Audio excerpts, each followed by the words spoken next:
Hello guys, welcome to KBB channel. ನಾನು ಆಶಿಕ್. ನಾನೀಗ ಮಾತಾಡ್ಕೊಟ್ಟಿರುವಂಥದ್ದು upcoming Kannada ಮೂವೀಸ್ನ updates ಬಗ್ಗೆ ಆಗಿರುವಂಥದ್ದು. ನಾನು ನಿಮಗೆ ಮೆನ್ಷನ್ ಮಾಡಿ ಹೇಳ್ತಾ ಇದ್ದೀನಿ, ಇಲ್ಲಿ ಮೇಜರ್ ಅಪ್ಡೇಟ್ಸ್ ಮಾತ್ರ ಇರುವಂಥದ್ದು. ನೀವೇನಾದರೂ ಲಾಸ್ಟ್ ಅಪ್ಡೇಟ್ ನೋಡಿಲ್ಲ ಅಂದರೆ ನೋಡ್ಕೊ ಬನ್ನಿ, ಯಾಕೆಂದರೆ ಅದರಲ್ಲಿ ಮೇಜರ್ ಅಪ್ಡೇಟ್ಸ್ನ ಕವರ್ ಮಾಡಿದ್ದೀನಿ. ಈಗ ನಾನು ಇಲ್ಲಿ ಮೆನ್ಷನ್ ಮಾಡ್ತಿರುವಂಥದ್ದು ಮ್ಯಾಕ್ಸ್ ಹಾಗೂ ಡೆವಿಲ್ ಬಗ್ಗೆ ಆಗಿರುವಂಥದ್ದು. ಸೊ ಗೈಸ್, ಅದನ್ನೆಲ್ಲ ಮಾಡಿದೆ, let's of the video.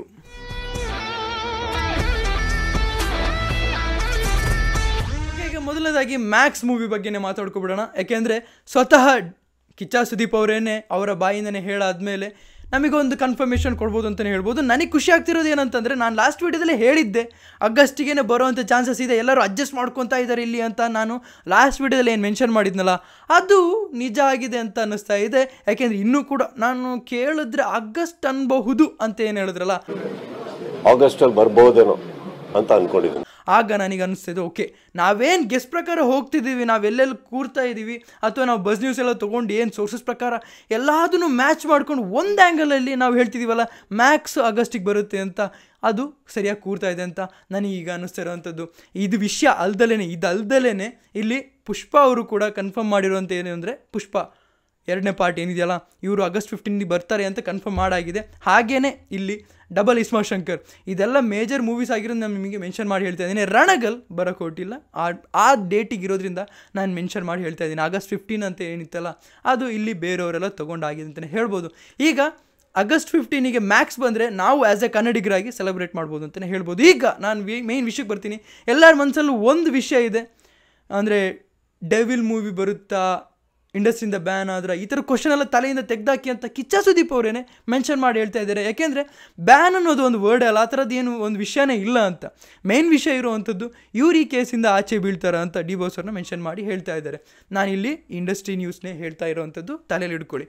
Okay, ಈಗ ಸದ್ಯಕ್ಕೆ ಇರೋವಂಥ ವಿಷಯ ಏನಂತಂದರೆ, ಅವರ ಮಾತಲ್ಲೇ ಹೇಳಾಯ್ತಲ್ಲ, ಲೈಕ್ ಕಿಚ್ಚ ಸುದೀಪ್ ಅವರು ಹೇಳ್ತಿದ್ದಾರೆ, ನಾವು ಈ ಮೂವಿ ಬರುತ್ತಾ ಆ ಮೂವಿ ಬರುತ್ತಾ ಅಂತ ಯೋಚನೆ ಮಾಡೋದ್ರ ಬದಲು ಇವ್ರ ಕೇಸಿಂದ ಆಚೆ ಬಂದಾರೆ ಅಂದಮೇಲೆ ಬ್ಯಾನಿನ ವಿಷಯನೇ ಇಲ್ವಲ್ಲ ಅಂತ ಸುದೀಪ್ ಅವರೇ ಮೆನ್ಷನ್ ಮಾಡಿ ಹೇಳ್ತಿದ್ದಾರೆ.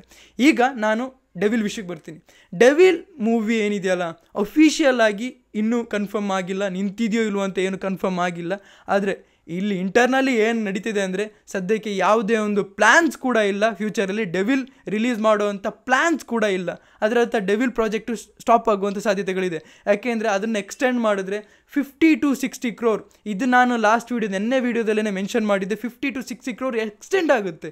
ಇದೊಂದು ನಾರ್ಮಲ್ ಬಜೆಟ್ ಕೂಡ ಅಲ್ಲ, ಸುಮ್ಮನೆ ಎಕ್ಸ್ಟೆಂಡ್ ಆಗಿದ್ದಕ್ಕೇ ಇಷ್ಟೊಂದು ಕಾಸ್ಟ್ ಆಗುತ್ತೆ ಅಂದರೆ ಯಾರು ಕೂಡ ಇದನ್ನು ಬಿಯರ್ ಮಾಡೋದಕ್ಕೆ ರೆಡಿ ಇಲ್ಲ. ವೈಷ್ಣವ್ ಸ್ಟುಡಿಯೋಸ್ ಅಂತೂ ಇದನ್ನು ಬಿಯರ್ ಮಾಡೋದಕ್ಕೆ ರೆಡಿ ಇಲ್ಲ ಅಂತಲೇ ಹೇಳ್ಬೋದು.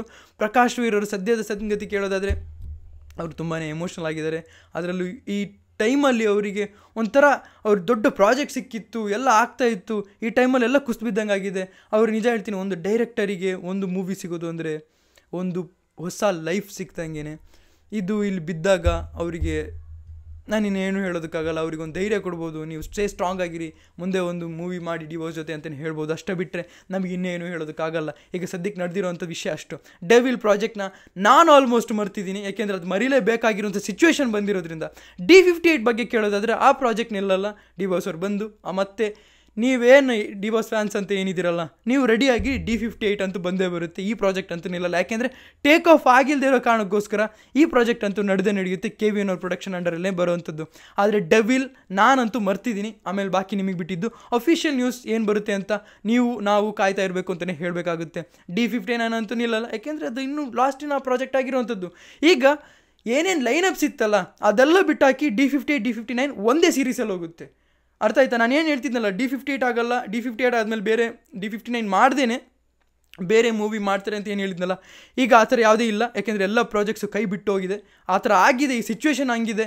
D60ವರ್ಗೂ ಇಲ್ಲಿ ಹೇಳ್ಬೋದು ನನಗೆ.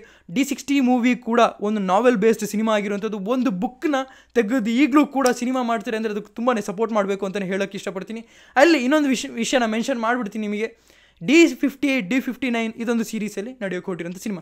ಡೆವಿಲ್ನ ಮರ್ತುಬಿಡಿ, ಅದು ಬಾಕಿ ನಿಮಗೆ ಬಿಟ್ಟಿದ್ದು. ಸೊ ಗೈಸ್, ಇದಿಷ್ಟು ನನಗೆ ಹೇಳೋಕ್ಕಿದ್ದು.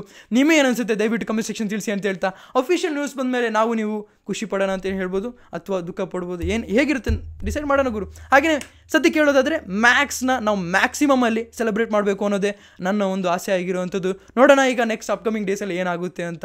ಇದಿಷ್ಟು ನನಗೆ ಹೇಳೋಕ್ಕಿದ್ದು. Peace out. ಓಕೆ, ವಿಡಿಯೋ ಮುಗಿದ್ಮೇಲೆ ನಾನು ನೋಟಿಸ್ ಮಾಡಿದೆ ಏನಂತಂದರೆ, ನಾನು ಮಾತಾಡಿದೆ ಹಿಂಗಿದೆ ಹಿಂಗಿನ ವಿಷಯ ಇದೆ ಅಂತ, ಲೈಕ್ ಕಾಂಟ್ರವರ್ಷಿಯಲ್ ವಿಷಯನೇ ಆಗಿದ್ರು ಕೂಡ.